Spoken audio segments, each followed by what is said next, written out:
congratulations. Thank you. How are you feeling after the game? Well, I feel fresh, I feel good. Feel very satisfied with my performance. Very difficult conditions. But no, very happy I feel, yes.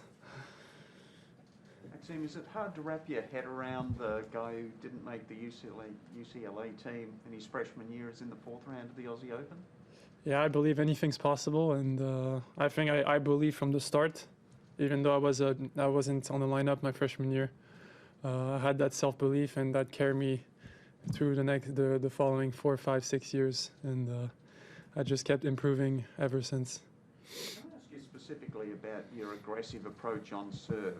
You threw in 20 doubles in the first match, 12 in the next. Very good today, 28 aces, four doubles. But what's your mind set, not minding serving some doubles at times? Yeah, my mindset is to go for it. I think that's my game.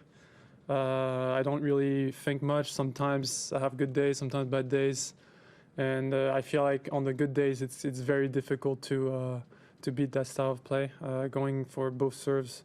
But the more I do it, the more natural it is, and I feel like with that game style, it's very tough for the opponents to have any control. And I've been developing that game style for 3, 4 years, and it's paying off, especially on the good days. It's very efficient. Looking ahead to Medvedev, who stands very deep in the court, how's that going to impact your serve volley game? I actually don't even think about my opponent, but because they try many different things.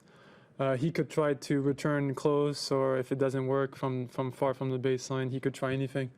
So I try not to look at what the opponent does, because especially when I'm very efficient on my serve and volley, they try different things to get in my head, and if I focus on them, it disrupts my game. So yeah, my mindset is to completely block off what my opponent does on the return. Okay, we'll go to someone else. You've been a meteoric rise. Do you have any paid sponsorships? Not yet. I wait. I'm patient. I wait until I have a major breakthrough, and I have a leverage to negotiate.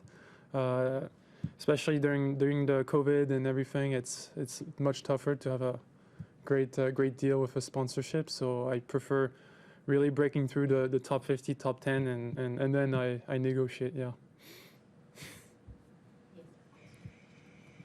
Is that where you see yourself going? Top 10? Yeah, even number 1. Yeah, I'm very confident. My game style can beat anyone. So starting this year, I'm very confident. I played Nadal, and I really believe that it really put him at an uncomfortable position. So if I really stick to my routines and to a very disciplined mindset, I can do it. Yeah. Do you feel extra? Obviously, personal pride, but do you feel extra pride having the success, doing it the way that you're doing it with that game style? I mean, people are calling you the guy that's bringing back serve and volley. Yeah. My vision from the very beginning was to bring serve and volley back.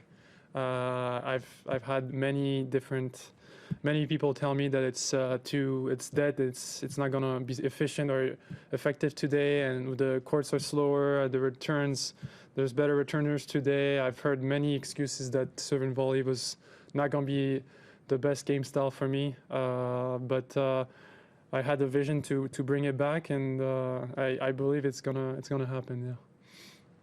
Can I ask about the notebook that you have with the change of ends? What sort of stuff?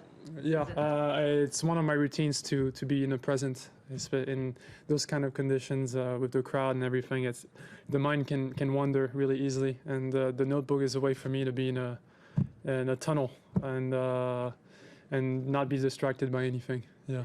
Is it mental stuff? Yes, mindset. Yeah, mental routine to stay in the present and not be distracted by other thoughts from the past or the future, related with winning or losing or to stay in the present. Very effective. Yeah.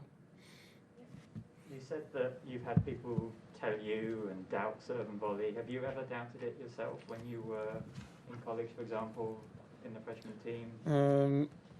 Yeah, my vision on the Pro Tour started my junior year of college. I wasn't thinking about being a professional tennis player before. My vision was more to become number 1 of my school at UCLA.